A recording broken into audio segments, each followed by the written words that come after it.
जय हिंद दोस्तों, मैं संदीप कुमार पटेल आप सभी का अपने इजी मैथ्स 99 के यूट्यूब चैनल में स्वागत करते हैं और आशा रखते हैं आप सब खुश होंगे, मस्त होंगे और अपनी पढ़ाई लिखाई अच्छे से कर रहे होंगे। तो दोस्तों, हम लोग पढ़ रहे हैं परसेंटेज और हम लोग इसमें प्रैक्टिस कर रहे हैं कमी प्रतिशत और वृद्धि प्रतिशत पर आधारित प्रश्नों पर। तो चलिए आज का प्रैक्टिस शुरुआत की जाए।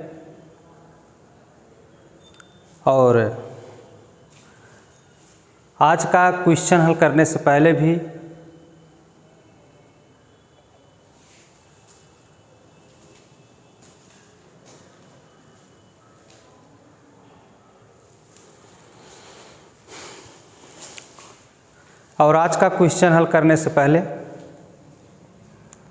हम लोग कुछ बेसिक कॉन्सेप्टों को क्लियर करेंगे। बहुत से हमारे ऐसे विद्यार्थी हैं जो क्वेश्चन को न कर पाने की उनकी सबसे बड़ी वजह ये होती है कि वो बेसिक चीज़ों को क्लियर नहीं कर पा रहे हैं। तो चलिए आज हम कुछ बेसिक कॉन्सेप्ट हैं जिनको क्लियर करते हैं और फिर आगे अपने टाइप वाइज जो क्वेश्चन है उसके आधार पर क्वेश्चन को हल करेंगे और आगे बढ़ेंगे। तो चलिए प्रैक्टिस को हम लोग स्टार्ट करें। देखिएगा, जैसे कुछ बेसिक कॉन्सेप्ट कुछ इस प्रकार से हैं कि क्वेश्चन को हम पढ़ते हैं और उसको सॉल्व करना तो चाहते हैं, लेकिन प्रॉब्लम ये आता है कि उसको किस प्रकार से हल करें। और वह प्रॉब्लम इसलिए है कि क्योंकि बेसिक चीज़ें क्लियर नहीं हैं, हमारा कॉन्सेप्ट क्लियर नहीं है। तो सबसे पहले आपको क्या करना है कि कॉन्सेप्ट को क्लियर रखिए। यदि कॉन्सेप्ट क्लियर होगा तो फिर बेसिक लेवल का क्वेश्चन हो चाहे एडवांस लेवल का क्वेश्चन हो, उसको हल करना कोई कठिनाई नहीं होगी। तो चलिए देखिएगा, जैसे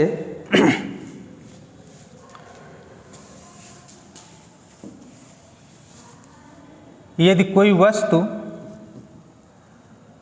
पहले 50 रुपए की थी और अब उसका मूल्य 70 रुपये हो गया। पहले कितने का था? 50 का, और उसमें वृद्धि होकर के वह मूल्य हो गया 70 रुपये का।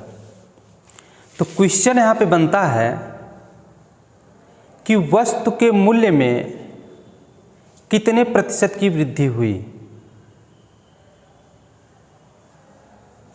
तो इस प्रकार के क्वेश्चन को हल करने के लिए सबसे पहले हम दोनों का अंतर ज्ञात करते हैं। देखिएगा, पहले 50 था और अब बढ़ करके 70 हो गया। तो कितने की वृद्धि हुई? 20 की। किस पे वृद्धि हुई? अब ये क्वेश्चन बनता है कि यह वृद्धि किस पे हुई। तो इसके लिए हमने कॉन्सेप्ट आपको बताया है कि जिसका, जिससे, जिनका, जिन पे जिस भी संख्या के साथ लगा होगा वह हमेशा बेस होगा। बेस मतलब आधार होगा। जिससे तुलना किया जाए वह हमेशा आधार होगा। तो किससे हो रहा है? किस पे कमी हुई है? 50 पे। वृद्धि किस पे हुई है? 50 पे। तो देखिएगा, पहले था 50, 20 बढ़ गया, हो गया 70। तो किस पे वृद्धि हुई? 50 पर। तो जिस पे वृद्धि हुआ हो वह बटे में होगा। और ये इससे कैंसिल, 0 से 0 हो गया, 2/50 5 और 2/5 का मतलब 1/5 का प्रतिशत 1/5 का जो परसेंटेज वैल्यू होता है वह 20% होता है। तो यह 1/5 का यह 2 गुना है, तो ये 40% होगा। चलिए हम और क्लियर करवाते हैं आपको कि कोई वस्तु 70 रुपये की थी और कुछ दिन के बाद उसका मूल्य 30 रुपये हो जाता है। पहले 70 रुपये की थी लेकिन कुछ दिन के बाद 30 रुपये हो जाता है। तो वस्तु के मूल्य में कितने प्रतिशत का कमी हुआ? वस्तु के मूल्य में कितने प्रतिशत का कमी हुआ? तो देखिएगा कि 70 में से कितना घटा दें कि 30 आ जाए, तो 40 को 70 में यदि 40 को घटा दिया जाए तो 30 होगा।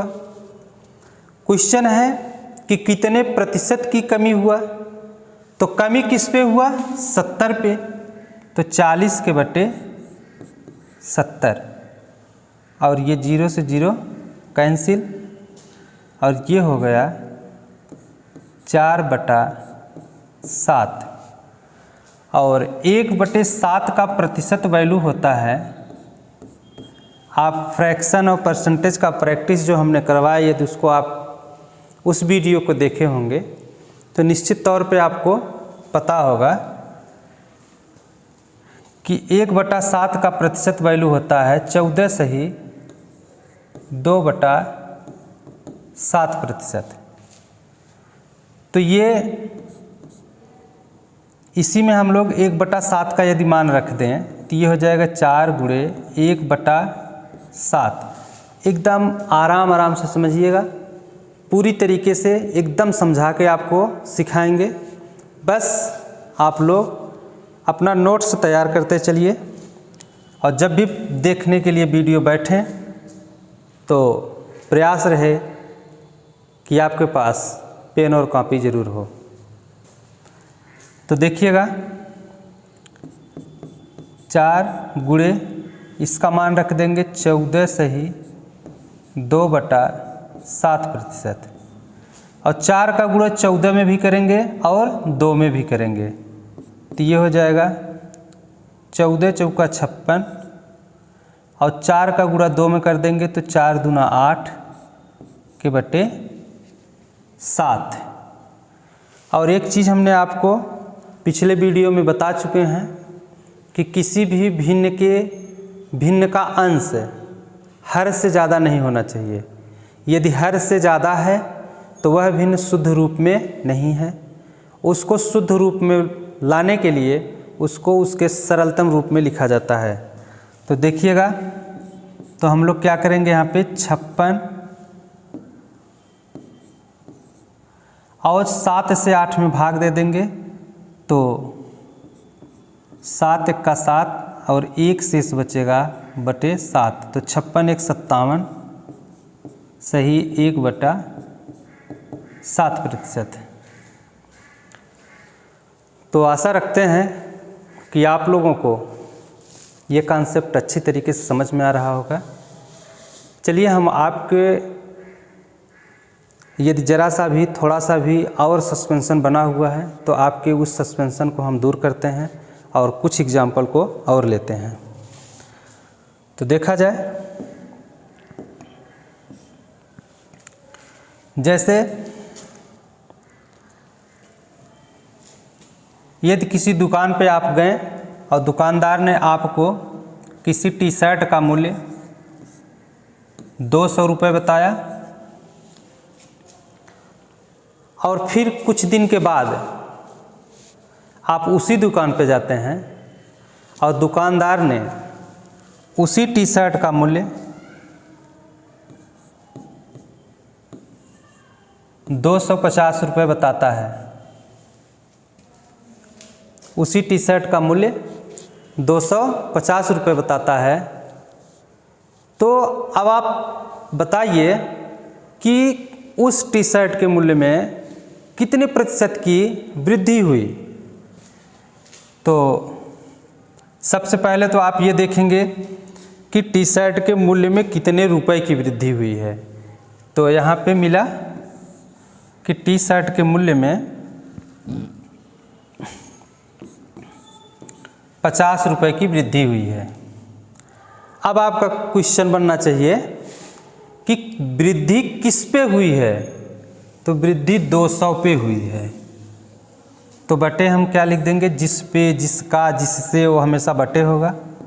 तो बटे 200, 0 से 0 कैंसिल, 5 एक्का 5, 5 चौका 20, और 1/4 का मतलब होता है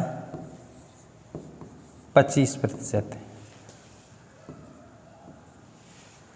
यानी कि उस टी शर्ट के मूल्य में 25% की वृद्धि हुई है। चलिए, अगर थोड़ा बहुत सस्पेंशन और है तो उसको भी क्लियर किया जाए। चलिए और एग्जाम्पल को हम लेते हैं और आपके सस्पेंशन को दूर करते हैं। चलिए, अगर माना ये जाए कि किसी खिलौने का मूल्य 250 रुपये है और कुछ दिन के बाद खिलौने का मूल्य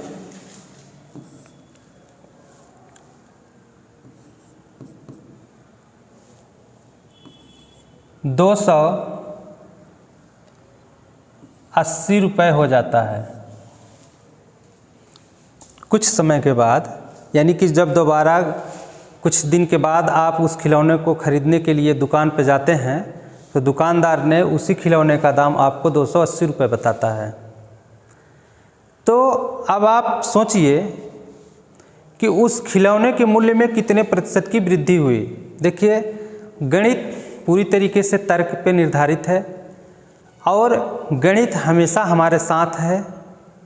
हम लोग जो भी कार्य करते हैं कहीं न कहीं वो गणित की भाषा में ही होता है। गणित हमेशा हमारे साथ है, लेकिन हम हमेशा गणित से दूरी बनाते रहते हैं। और दूरी बनाने का एकमात्र ही कारण है कि गणित में बेसिक चीज़ें क्लियर नहीं हैं। तो सबसे पहला काम हमारा यही होगा कि यदि किसी भी विषय को हमको बेहतर करना है तो उसके बेसिक चीज़ों को क्लियर कर लें। यदि उसके बेसिक चीज़ क्लियर हो गए तो फिर उस विषय को पढ़ना आपके लिए बहुत ही सरल होगा। तो आप लोग और किसी भी टॉपिक पे यदि आपका कोई भी चीज़ क्लियर ना हो तो आप कमेंट करिए। निश्चित तौर पे हम आपके जो भी चीज़ें सस्पेंशन में हैं, जो भी चीज़ों पे डाउट आपका है, उसको समझाने की पूरी कोशिश करेंगे। तो चलिए इसको देखा जाए। तो खिलौना पहले 250 का था और अब 280 का हो गया। तो क्वेश्चन है कि खिलौने के मूल्य में कितने प्रतिशत की वृद्धि हुई। तो देखिएगा,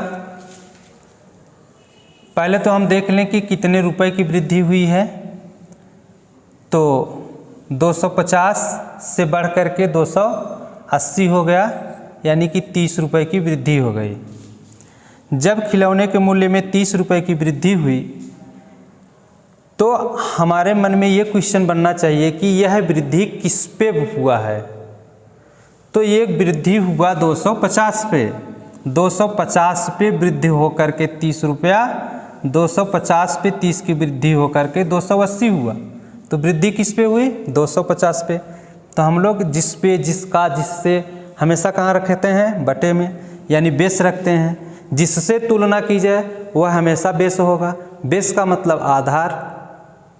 तो देखिएगा, ये होगा 250 50 और इसको कैंसिल कर लेते हैं, तो ये हुआ 3/25। तो 1/25 का प्रतिशत मान आपको पता होना चाहिए कि 1/25 का प्रतिशत मान 4% होता है। अब यहाँ पे 3/25 है, तो हम लोग लिख लेते हैं 3 × 4 बराबर 12%। यानी खिलौने के मूल्य में 12% की वृद्धि हुई है। चलिए और कुछ हम लोग एग्जाम्पल को लेते हैं और अपने सस्पेंशन को, डाउट को पूरी तरीके से एकदम क्लियर करेंगे। आज के बाद इस प्रकार का मन में क्वेश्चन न बने कि यदि ऐसा क्वेश्चन आ गया तो क्या करेंगे। तो चलिए नेक्स्ट एग्जाम्पल को हम आपको समझाने की पूरी कोशिश करते हैं। चलिए हम लेते हैं एग्जाम्पल कि जैसे मान लिया जाए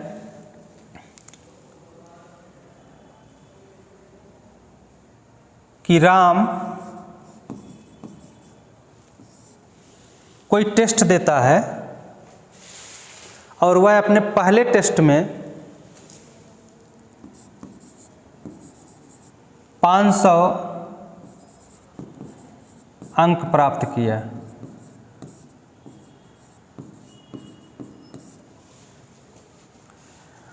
और कुछ दिन के बाद जब उसका दूसरा टेस्ट होता है, ये पहला टेस्ट है, और जब दूसरा टेस्ट होता है तो राम इस टेस्ट में 250 अंक ही प्राप्त करता है।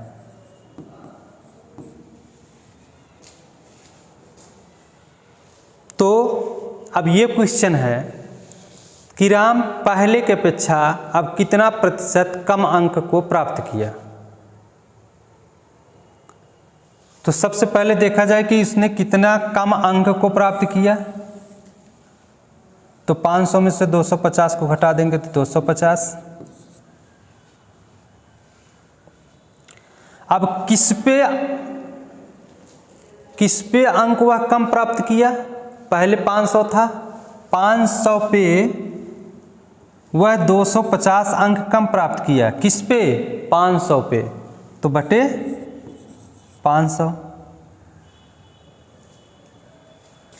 तो ये 0 से 0 कैंसिल, और 25 1 का 25 और 25 दूना 50, अर्थात 1/2 का मतलब 50%। यानी कि राम ने पहले की अपेक्षा दूसरे एग्जाम में 50% अंक को कम प्राप्त किया। तो अब मुझे पूरा आशा है कि आप लोगों को इस प्रकार के क्वेश्चन में अब किसी भी प्रकार का कोई डाउट नहीं होगा। तो चलिए हम लोग अब अपने प्रैक्टिस को आगे बढ़ाते हैं।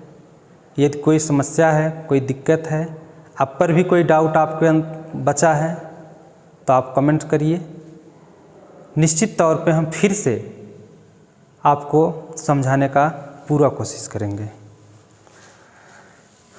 तो देखिएगा,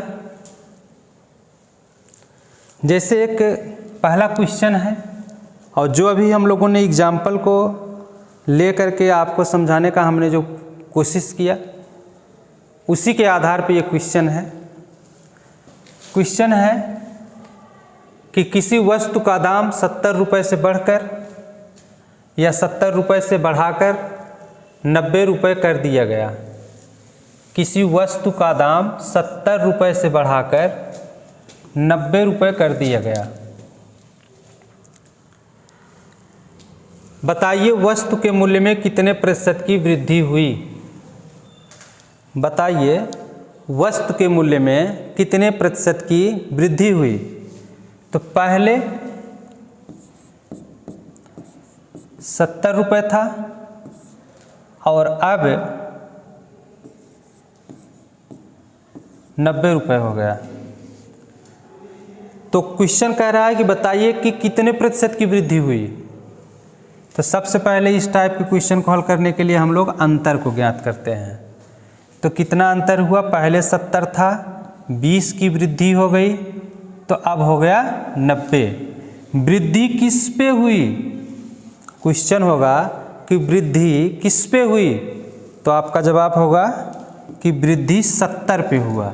तो जिस पे हुआ हो वह बेस होगा, वह आधार होगा, तो ये होगा 70 और 0 से 0 कैंसिल बराबर 2/7 और 1/7 बराबर होता है 14 सही 2/7%। तो उसका दुगुना, तो ये होगा 2 गुणे 14 सही 2/7, 14 दूना 28 और 2 दूना 4, तो 28 सही 4/7% की वृद्धि हुई। बिल्कुल आप लोगों को समझ में आया होगा ये। चलिए नेक्स्ट क्वेश्चन को देखते हैं। नेक्स्ट क्वेश्चन है कि किसी वस्तु का मूल्य 90 रुपये से घटकर 70 रुपये हो गया। कोई वस्तु थी, पहले वो 90 रुपये का था और वह घट करके अब 70 रुपये में हो गई। तो कह रहे हैं कि वस्तु के मूल्य में कितने प्रतिशत का कमी हुआ, वस्तु के मूल्य में कितने प्रतिशत की कमी हुई। तो अब आप लोग बहुत ही आसान तरीके से इसको हल कर पाएंगे। तो चलिए देखते हैं। पहले वस्तु का मूल्य 90 रुपये था और कुछ दिन के बाद उस वस्तु का मूल्य 70 रुपये हो गया। तो 90 से 70 हुआ, कितने रुपए की कमी हुई, 20 रुपये की कमी हुई। कमी किस पे हुआ, क्वेश्चन आप करिए कि कमी किस पे हुआ, तो कमी 90 पर हुआ। तो जिस पे, जिसका, जिससे बटे होगा, 0 से 0 कैंसिल और ये हो गया 2/9 और 1/9 बराबर होता है 11 सही 1/9%। तो यह इससे दुगुना है, तो इसमें 2 का गुणा, 11 सही 1/9, तो 11 दूना 22 और 2/9 हो गया इसका आंसर। तो अब आप लोगों को बहुत ही आसान लग रहा होगा ये सब क्वेश्चन। इसी प्रकार से अगर बेसिक चीज़ों के हर टॉपिक को हम लोग क्लियर कर लें तो फिर विषय चाहे जो भी हो, टॉपिक चाहे जो भी हो, बेसिक चीज़ें क्लियर हैं तो उसको पढ़ना बहुत ही सरल होता है। चलिए नेक्स्ट क्वेश्चन को हम लोग देखते हैं। क्वेश्चन है कि 90 70 का कितना प्रतिशत है, 90 70 का कितना प्रतिशत है। तो जैसे मान लिया जाए कि 2 मित्र हैं, एक के पास 90 रुपये है और एक के पास 70 रुपये है। तो क्वेश्चन ये हो कि 90 70 का कितना प्रतिशत है। तो इस प्रकार के क्वेश्चन के लिए हम लोग लिखेंगे 90 जिसका, जिससे, तो 70 का कह रहा है तो जिसका कहेगा वो बटे होगा, तो बटे 70 और ये इससे कैंसिल हो गया तो इस प्रकार से अगर 9/7 आता है तो इस प्रकार के फ्रैक्शन को परसेंटेज में बदलने के लिए दो तरह से कर सकते हैं आप। पहला तो ये होगा कि आप इसको 9 गुणे 1/7 कर लीजिए और फिर 9 गुणे 1/7 का प्रतिशत मान रख दीजिएगा। तो 1/7 का प्रतिशत मान आपको पता होगा कि 14 से ही 2/7% होता है। अब आप इसमें गुणा कर लेंगे तो 9 चौक 36 के 6 और 9 एक का 9, 9 3 12 और 9 का गुणा आप 2 में भी कर देंगे तो 9 दूना 18/7। अब आप देखिएगा यह अपने शुद्ध रूप में अभी नहीं है क्योंकि अंश ज़्यादा है और हर कम है। तो इस चीज़ को हम बहुत बार आपको बता चुके हैं, शायद जितनी बार क्वेश्चन में आता होगा हर बार बताने का हम पूरा कुछ प्रयास किए हैं और बताए भी हैं कि कभी भी भिन्न का जो अंश होता है वो हर से ज़्यादा नहीं होना चाहिए। यदि ऐसा लिखा गया है तो वह अशुद्ध रूप में है, शुद्ध रूप में नहीं है। तो उसको शुद्ध रूप में लिखने के लिए हम उसको उसके सरलतम रूप में लिखते हैं। तो देखिएगा यहाँ पे 126 और 7 से 18 में भाग दे देंगे तो 7 दूना 14 और 4 18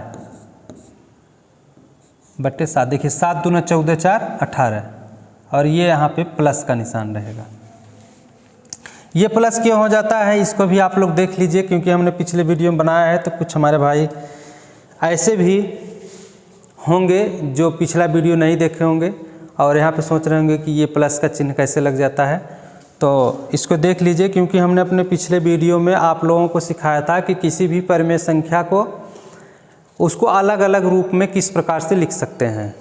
तो देखिए जैसे 5 सही 2/3 है तो आप इसको लिख सकते हैं 5 धन 2/3। इसमें और इसमें कोई अंतर नहीं है, सिर्फ यह लिखने का जो तरीका है अलग अलग है। इसी को आप लोग इस प्रकार से भी लिख सकते हैं कि 5 3 15, 15 2 17, 17/3 भी। तो अगर दोनों को हल किया जाएगा तो सेम चीज़ आएगा। तो देखिएगा अगर इसके बटे 1 कर लें और इसके 5 3 15 और 2 1 का 2/3, 15 2 17 तो 17/3। तो इसको देखिए और इसको देखिए कोई अंतर नहीं है। तो हम लोग अगर सही बटा में कोई संख्या है तो उसके पहले प्लस का चिन्ह भी लगा सकते हैं। देखिए आगे तो यहाँ पे प्लस का चिन्ह होगा 126 प्लस 7 दूना 14। तो यहाँ पे हम इस 2 को इसमें जोड़ देंगे तो 128 सही 4/7% होगा। ये आंसर होगा। और अगर आप इसको चाहें तो एक दूसरे तरीके से भी हल कर सकते हैं, उसको भी देख लीजिएगा। इसी को हम लोग कर सकते हैं कि 7 1 का 7 और 2 9। देखिए 7 1 का 7, 7 में 2 जोड़ दीजिए 9 होगा। तो 1 का मतलब होता है 100% और 1/7 का मतलब होता है 14 सही 2/7। तो यह 1/7 का यह दुगुना है तो ये हो जाएगा 14 दूना 28 सही 4/7। अब इसको जोड़ लीजिए तो ये 100 और ये 28 तो ये हो गया 128 सही 4/7%। आप देखिएगा ये वैल्यू और ये वैल्यू सेम है, लगाने का तरीका अलग अलग है। जिस तरीके से आपको सरल समझ में आए, आसान समझ में आए, उस तरीके से आप हल करिए। लेकिन इस बात का ज़रूर ध्यान हमेशा रखिएगा कि कोशिश ये हो कि कोई भी क्वेश्चन कम समय में और सरल तरीके से उस क्वेश्चन के परिणाम तक पहुंचा जाए। तो चलिए हम लोग अपना नेक्स्ट क्वेश्चन भी देखते हैं। और ये क्वेश्चन कह रहा है कि 70-90 का कितना प्रतिशत है। इसके पहले वाले क्वेश्चन में पूछा कि 90-70 का कितना प्रतिशत है, और ये क्वेश्चन कह रहा है कि 70-90 का कितना प्रतिशत है। तो दोनों में अंतर है। तो यहाँ पे हो जाएगा 70 और किसका कह रहा है 90 का, तो जिसका वो होगा बटे, और 0 से 0 कैंसिल, और ये हो जाएगा 7/9। तो 1/9 का आपको प्रतिशत वैल्यू पता है कि 11 सही 1/9% होता है। तो इसको भी हम लोग जो अभी पिछले क्वेश्चन में हल किए जैसे कि 2 प्रकार से, इसको भी उस तरीके से 2 तरह से हल कर सकते हैं। तो हम लोग इसको देखें तो इसे हम लोग लिख सकते हैं 9 का 9 और 9 में से 2 को घटा दें बटे 9। देखिए 9 का 9, 9 में से 2 घटा देंगे तो 7 होगा। इतना आपको दिमाग में अपने से करना है कि कोई फ्रैक्शन है तो उसको किस प्रकार से अलग अलग तरीके से लिख सकते हैं जिससे हमारा क्वेश्चन आसान हो सके। तो इसके लिए आपको कि आपके दिमाग में बनता होगा कि ये जो सर लिख दिए आप कैसे हम समझ पाएंगे कि यही लिखना है। तो इसके लिए आपको प्रैक्टिस करना होगा। बैठिए, प्रैक्टिस करिए, और जब आप प्रैक्टिस करेंगे और समय देंगे तो निश्चित तौर पे आप भी बहुत आसान तरीके से समझ पाएंगे कि यदि कोई फ्रैक्शन है तो उसको किस प्रकार से हमको चेंज करके लिखना है। तो चलिए देखिएगा इसको। तो यहाँ पर भी इसको हम लोग 2 भाग में कर देते हैं। तो 1 है तो 1 का मतलब 100% होगा, और माइनस ये देखिएगा 2/9 है। तो 1/9 का मान होता है 11 सही 1/9%। तो यह उससे दुगुना है, तो यह भी दुगुना हो जाएगा। तो इसमें अगर हम लोग 2 का गुणा कर देंगे तो 11 दूना 22 और 2 1 का 2, यानी कि 22 सही 2/9% हो जाएगा। तो ये हो जाएगा 22 सही 2/9%। अब हम लोग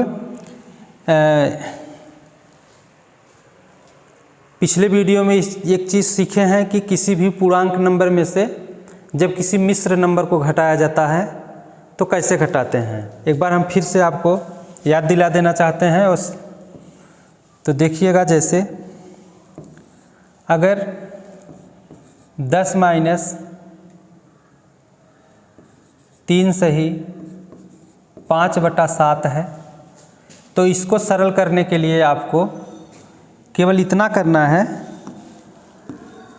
कि इस 10 में से 3 की जगह पे 4 को घटाइए, यानी कि जितना सही बटे में संख्या हो उससे 1 अधिक आपको घटाना है। तो जब 10 में से 4 को घटाएंगे तो 6 आएगा, और हर में से अंश को घटा दीजिए। तो हर में से अंश यानी कि 7 में से 5 को घटा देंगे तो 2 आएगा और बटे 7। तो ये हो गया 6 सही 2/7। तो उसी प्रकार से इसको भी हम लोग घटा देंगे। तो 100 में से हम कितना 22 के स्थान पे कितना घटाएंगे 23। 100 में से हम लोग घटा देंगे 23 को। तो 10 में से 7 3 गए 7 और 9 में से 2 गए 7। तो ये हो गया 77 सही, और 9 में से 2 को घटा दीजिए। तो 9 में से 2 को घटा देंगे तो 7/9। 77 सही 7/9%। यानी कि 70 जो है वह 90 का 77 सही 7/9% होगा। तो चलिए हम लोग अपने नेक्स्ट क्वेश्चन को भी देखते हैं।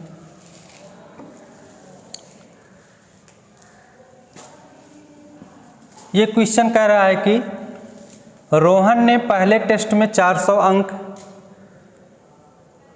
प्राप्त किया। रोहन ने पहले टेस्ट में 400 अंक प्राप्त किया तथा दूसरे टेस्ट में, पहले टेस्ट में 400 अंक प्राप्त किया और दूसरे टेस्ट में 275 अंक प्राप्त किया।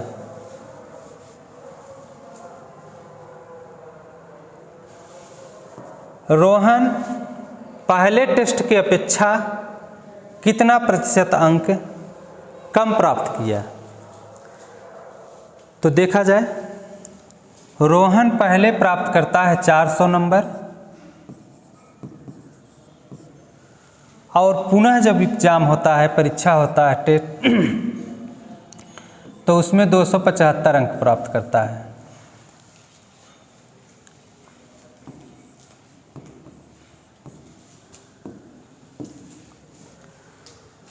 तो अब क्वेश्चन है कि रोहन ने कितना प्रतिशत कम अंक प्राप्त किया। तो देखिए,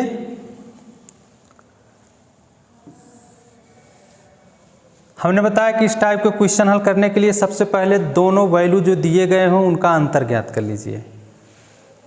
तो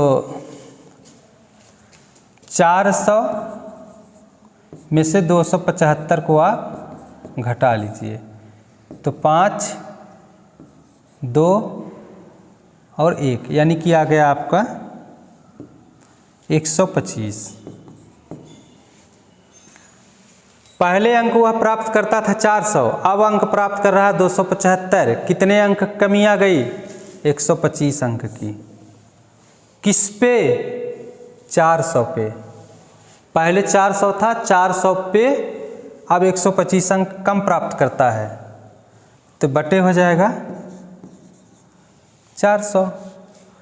इसको हम लोग सरल भिन्न के रूप में बदल देंगे, तो 25 पंजे 125 और 25 अट्ठे 400। तो ये 5/8 हुआ और 1/8 का प्रतिशत होता है 12 से ही 1/2%। तो हम लोग इसमें डायरेक्ट इस तरह से मान रख सकते हैं कि 5 गुणे 12 से ही 1/2%, और 5 का गुणा इसमें कर लेते हैं, तो 12 पंजे 60 प्लस 5 का गुणा 1 में कर देंगे तो 5 के बटे 2। अब ये ज़्यादा है तो 2 से इसमें भाग दे देते हैं, तो 60 प्लस 2 दूना 4, 1 बचा बटे 2, तो ये हो गया 62 से ही 1/2%, या फिर 62.5%। तो इस प्रकार से हम लोग इसको हल कर लेंगे। तो आशा रखते हैं कि आप सभी को इस टाइप के क्वेश्चन में अब किसी भी प्रकार की कोई समस्या नहीं रह गई होगी। इस टाइप का क्वेश्चन कहीं पर भी आप पाएंगे तो बहुत ही आसान तरीके से हल कर ले जाएंगे। और आप लोग इस टाइप का क्वेश्चन और आसान बनाने के लिए घर पे ज़्यादा से ज़्यादा प्रैक्टिस करिए। जितना ज़्यादा प्रैक्टिस करेंगे उतना ज़्यादा बेहतर होगा। तो चलिए हम लोग आगे बढ़ते हैं।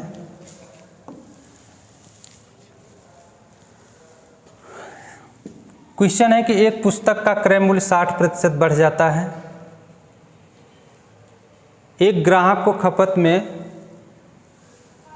इस पुस्तक की जगह पे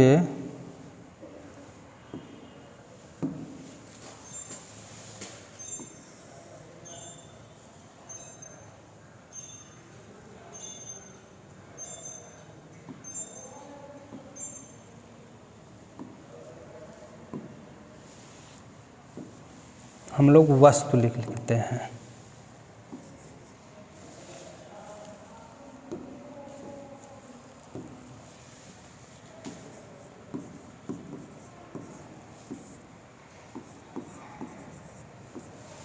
एक वस्तु का क्रय मूल्य 60% बढ़ जाता है।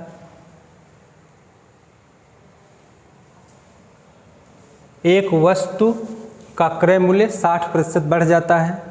एक ग्राहक को अपने खपत में कितने प्रतिशत की कटौती करनी होगी ताकि खर्च न बढ़े। तो देखिएगा, सबसे पहले इस टाइप का क्वेश्चन अगर आपको मिलता है तो जो प्रतिशत वैल्यू हो उसको परसेंटेज में, उसको फ्रैक्शन में चेंज कर लीजिए। तो देखिएगा 60% है, तो 60% को हम लोग भिन्न में जब बदल लेंगे, फ्रैक्शन में बदल लेंगे, तो ये हो जाएगा 3/5। और अब जैसे कुछ लोग एक समझते होंगे कि 60% बराबर 3/5 कहाँ से आया, तो आप देख सकते हैं 60% है। तो हमने इस चीज़ को बताया था कि जब किसी अक्षर या संख्या के साथ प्रतिशत का सिंबल लगा होगा तो उस अक्षर या संख्या के बटे 100 होता है। तो इसका मतलब होगा कि 60 के बटे 100 और 0 से 0 कैंसिल, 2 तिहाई 6 और 2 पचे 10, तो कितना आया 3/5। वही वैल्यू हमने यहाँ पे लिखा है। तो 60% की वृद्धि हो जाता है उस वस्तु के मूल्य में। तो ये हुआ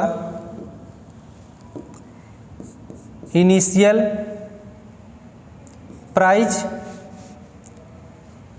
और इसमें 60% की जब वृद्धि हो गई तो कुल वृद्धि 3 का हुआ, क्योंकि 5 का 60% 3 होता है। 5 का 60% 3 होता है।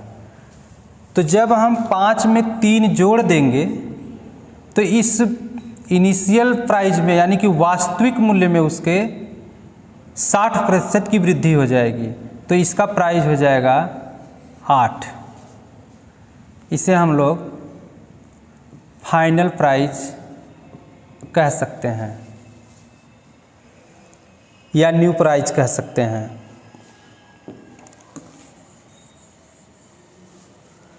तो पहले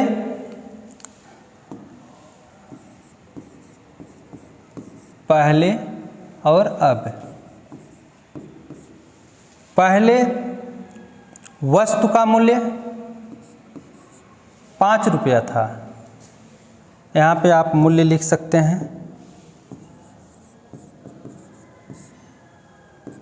पहले वस्तु का मूल्य 5 रुपया था, इसमें 60% की वृद्धि हो गई तो यह 8 हो गया। पहले वाले मूल्य में 60% की वृद्धि हो गई, यानी कि जो हमारा इनिशियल प्राइस है, वास्तविक प्राइस है 5 है, और उसमें जब 60% की वृद्धि हुई तो वह 8 हो गया। तो वस्तु यहाँ पे लिखा जाएगा वस्तु। तो देखिएगा कि जो मूल्य होता है वह वस्तु का भी उत्क्रमानुपाती होता है, और जो वस्तु होती है वह मूल्य की भी उत्क्रमानुपाती होती है। तो यदि ये 5 और 8 है तो अब ये 8 और 5 हो जाएगा। समझिएगा इस बात को कि यदि पहले 5 रुपए में था तो 8 वस्तु को खरीदता था, अब 8 रुपए में हो गया तो 5 ही वस्तु को खरीद रहा है। तो क्वेश्चन हमारा कह रहा है कि वह अपने खपत में कितना कटौती कर दे कि ताकि उसके खर्च में कोई फर्क न पड़े। तो देखिएगा दोनों का अंतर कितना है, 3 है। यानी कि पहले देखिए हमने जो भी प्रैक्टिस अभी पहले आए और प्रैक्टिस को आपको करवाए, सेम उसी के बेस पे सभी क्वेश्चन हैं। तो हमने जैसे बताया आपको कि पहले यह 8 मिलता था और मूल्य की वृद्धि होने के बाद कितना मिलेगा, 5। यदि यह 8 को ही खरीदेगा यहाँ पे तो इसका खर्च बढ़ जाएगा, और यदि 5 को ही केवल खरीदता है तो इसके खर्च में कोई फर्क नहीं पड़ेगा। तो वह कितना प्रतिशत कम खरीदा, कितना प्रतिशत कम खरीदा? 3 वस्तुओं को कम खरीदा है, लेकिन कितना प्रतिशत कम खरीदा? तो किस पे कम खरीदा है? 8 के। 8 के तुलना में वह कितना कम खरीदा है? 3। तो जिससे तुलना किया जाए वह बटे होगा, तो बटे क्या हो जाएगा? 8। तो अब इसको आसानी से आप लोग हल कर सकते हैं कि 3 गुणे 1/8 का प्रतिशत वैल्यू, कई बार हमने आपको बताया कि 1/8 का प्रतिशत वैल्यू 12 से ही 1/2% होता है। तो यहाँ पे मान रख दीजिए 12 से ही 1/2। तो 12 तियाई 36 और 3 एक्का 3 के बटे 2। तो अभी देखिए शुद्ध रूप में नहीं है, तो शुद्ध रूप में इसको लिख लेंगे 36 प्लस 2 एक्का 2